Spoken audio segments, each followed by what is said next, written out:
Namo tassa bhagavato arahato samma sambuddhassa. Namo tassa bhagavato arahato samma sambuddhassa. Namo tassa bhagavato arahato samma sambuddhassa. Buddhaṃ Dhammāṃ Sanghaṃ Namasami.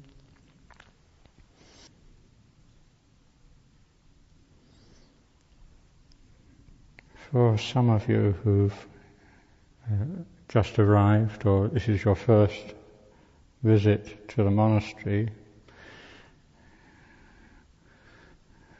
you might wonder why it's so quiet here. Oh, we're having a quiet week. It's not always like this. So make the most of it while it lasts. Also, it's the beginning of our Vassa, or what they call the rains. It's 3 months whereby we make a determination, commit ourselves to staying in one monastery for that time.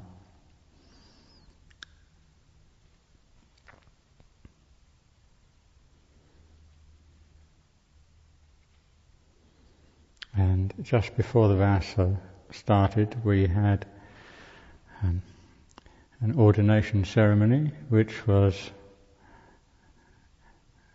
actually, it was the celebration of the anniversary, 10th anniversary of the temple, this temple opening, and the 25th anniversary of the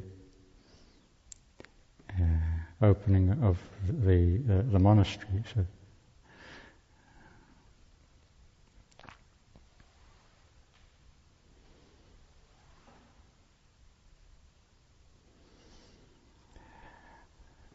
last week, Ajahn gave a talk on change, and I find it a very good theme to contemplate from time to time, whether it's change as experienced in the arising and ceasing of the breath, or change over the years, how we change. I find it worthwhile to consider how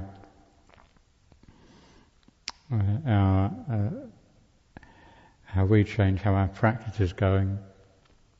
We're encouraged to review, like is my practice,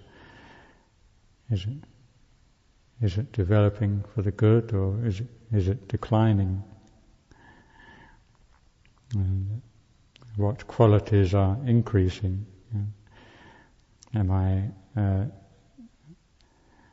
Are good qualities, wholesome qualities increasing in me, or are unwholesome qualities overtaking my practice?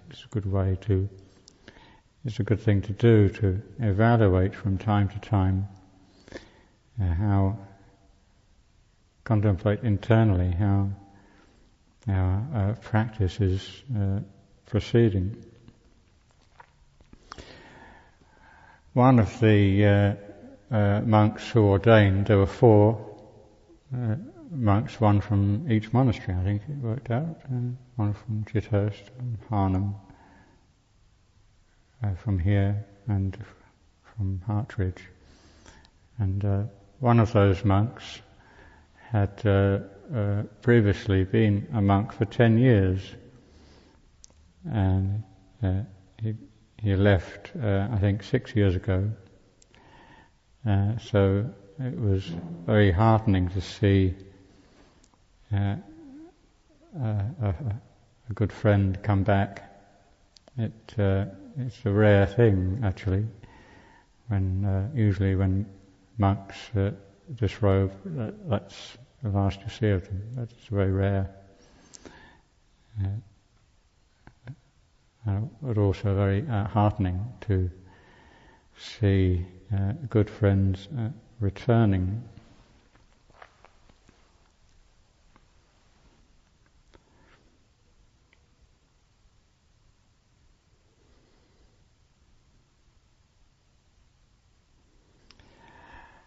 Actually, I've been looking for an opportunity to finish the last talk I gave. I think 3 weeks ago I gave a talk on the 4 roads to success, the 4 roads to power. Sounds a very impressive title.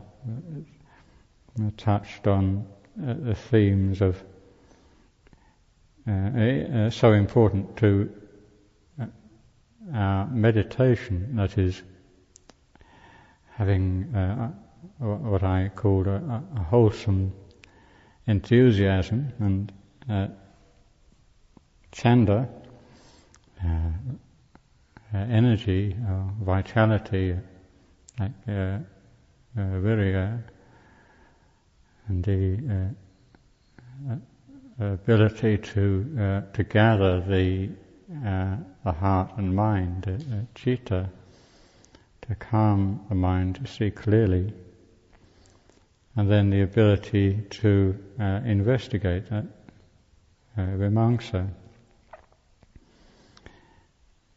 And often when I give a talk, I invariably think, after it's finished, actually there was a lot more I could say. And one of the things I omitted to mention was if you look at the suttas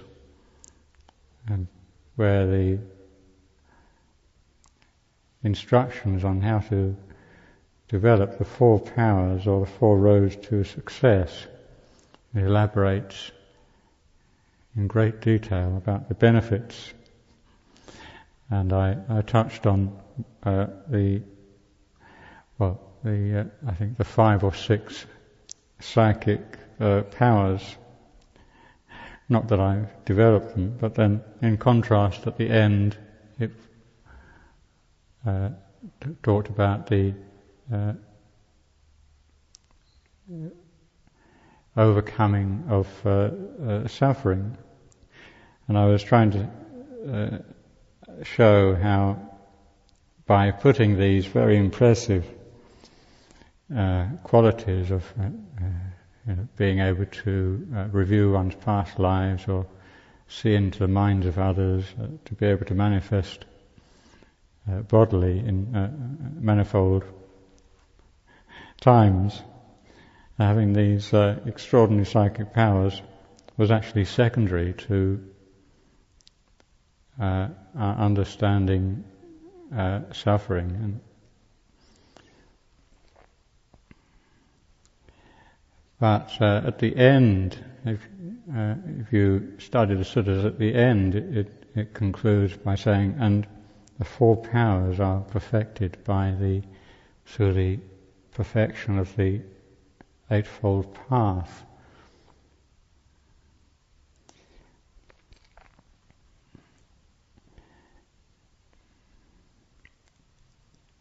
And because my intention is only to give a short talk tonight, I won't enumerate all the 8 factors of the Eightfold Path, but I just wanted to highlight how I interpret that. So after having enumerated the 4 factors of the way to successful meditation, chanda, virya, citta, vimamsa, and then to practice or develop the Eightfold Path, just to take one, for example, one factor, that of right speech, there's enough work there for a lifetime. And it strikes me that a community is living in a community, committing oneself to a group of like-minded practitioners is one of the best places in which to develop right speech. Now, if you'd asked me 20 years ago what value or importance I give to developing the Eightfold Path, or even such a simple thing as developing skillful speech, wholesome speech, I wouldn't have actually given it much thought or value or consideration, because I was convinced at that time, well, the only important thing was to have profound insights into emptiness, to realize the more important, deeper truths that one can only experience in through profound stillness and concentrative exercises. But I'm delighted to say that because I've managed to sit through and survive the last 20 years by staying in the community, staying in robes, I've managed to realize the benefits of community is that it's an excellent place to wear out one's wrong views. Just through living, just through giving oneself to the daily experience, just surrendering and opening up to the daily experience of the ups and downs, the joys and sorrows of monastic life, becomes our teacher.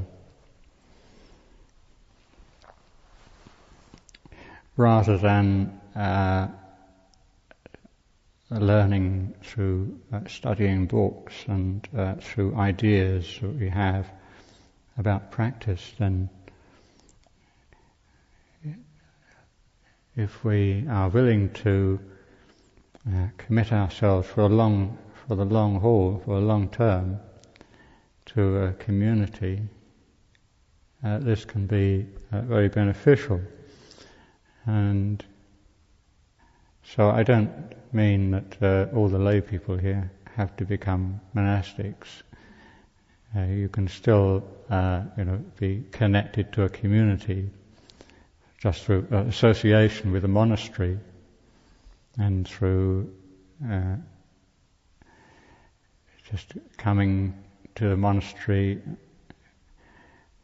willing to listen to the teachings.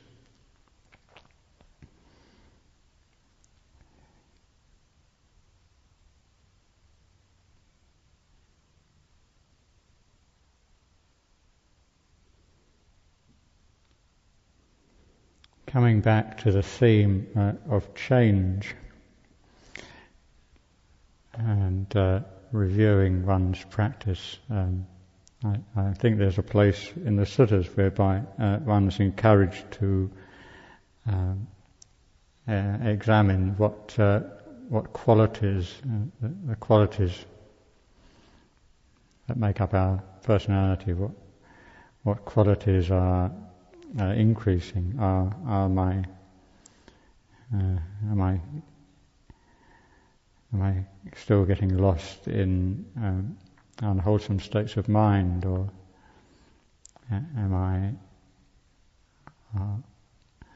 are wholesome states increasing, or is my practice leading to decline? Just to identify the various areas that we need to work on. I see one of the values of determining precepts to whatever level, 5 or 8 or 10 or 227. It's a way of protecting ourselves. If we are constantly falling into bad habits and we tend not to respect ourselves, but if we can live some level of morality, then this naturally leads to some sense of self-respect. And I don't mean this sort of goody-goody sort of feel about ourselves and go around thinking, oh, look how good I am. But to have a healthy self-esteem is of great value. Because if you're anything like myself, I feel that many of us can have this tendency to do ourselves down, if we have a poor regard for ourselves, and if I want to be a perfect monk or a perfect practitioner, if I go around thinking, oh, I shouldn't ever have angry thoughts, I shouldn't ever allow unwholesome, lustful thoughts to arise in me, this isn't what's expected of a monk and whatever, and then I can sort of complicate my life by just adding to my disturbed heart. All I need to do is actually recognize, there is anger in me, there are disturbing lustful thoughts arising, and just see the discomfort that they cause before one is recollected enough to learn to abandon or just not feed these states of mind or these feelings.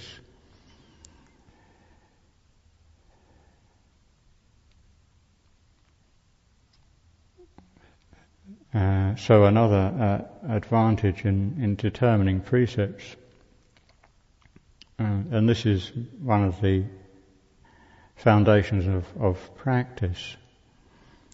We don't make any real great progress in whatever spiritual path we take unless it's founded on morality. And this is the meaning of the symbology of Buddha Rupa's often portrayed as being seated on a raft of lotus leaves. The meaning is all great deeds are founded upon morality.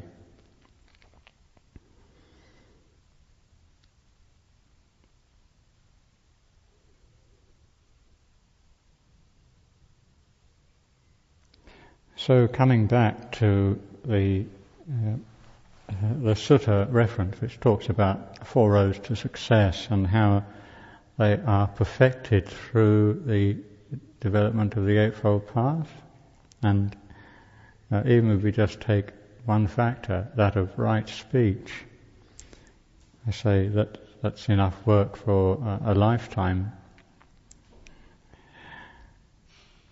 What do I mean by right speech? I find it worthwhile to contemplate what it is that I intend, or what is my intention when I communicate. Because I have to say that, first of all, I'm pleased to say that my manner of speech has I noticed it has changed over the years. Because what I used to do was simply express my the emotional state, and then wonder why people would just see an angry person or a frustrated person. I would communicate, and or what I would communicate was actually mostly raw emotion. And I think they say that communication is, it's not just so much the words that we use, but how we speak, the energy behind how we speak. So if we have a clear mind, if we are calm, then that's what people tend to generally pick up. If I'm speaking from a disturbed heart, then again that's what's picked up. It's not the words, the meaning is not necessarily just in the words that we use, it's how I communicate. And so when I contemplate change or how my practice has developed, that's one of the areas that I celebrate, not just for my benefit, but for yours as well.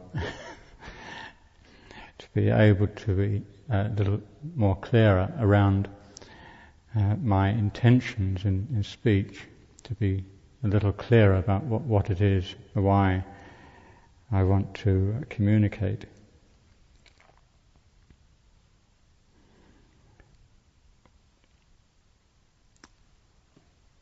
So many of the factors of the path are simply described as wrong and right. It's worthwhile contemplating what exactly do these terms mean in this context, right and wrong. Just to consider the right path is that which leads to understanding, to peace, to clarity.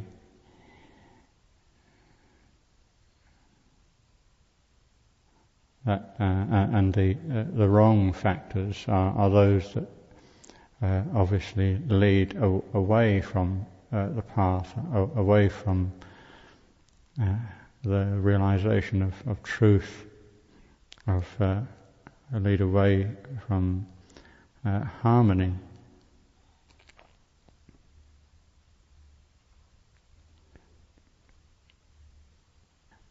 Yesterday I had tea with a few of the visitors here, and some very good questions were asked, and I thought one or two good themes came out of it that I'd touch on to conclude this short talk. And that was one of the questions was on karma. What is karma? What is intention, and where does intention come from?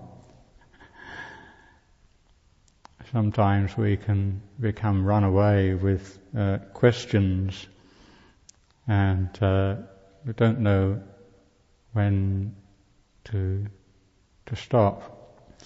Ajahn Chah would often say to newcomers to Sangha life in Thailand, put away your books and just give yourself to living day to day and learn from daily experience.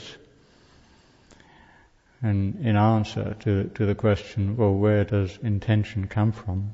Well, it has to come from oneself. And then the question was further complicated by something like asking, well, we have in Buddhism, we have self and there's not self. So there seemed to be some mystery as to what is it exactly, where is it exactly that intention comes from. Well, it has to come from one's heart, from oneself. I have to be clear about that. The Buddha said that it is through one's own effort that we purify ourselves, and also it's through one's own intention, also one's own effort that we defile our minds. So our intention is one of the most important primary factors to give attention to. And so that our intention, that is what guides our whole energy, the whole direction of our lives, to what factors we're developing in our lives. Previously I've given talks on aspiration and talked about how the importance of having a sense of aspiration, and that's what guides us from, if you believe in past lives, that's what guides us through our rebirths. If we don't reach realization in this lifetime, then it's of great value to have a determination to continue to develop wholesome factors in future lifetimes. So I see aspiration and intention as very similar, and it's worth contemplating to be clear about one's intention regarding spiritual practice.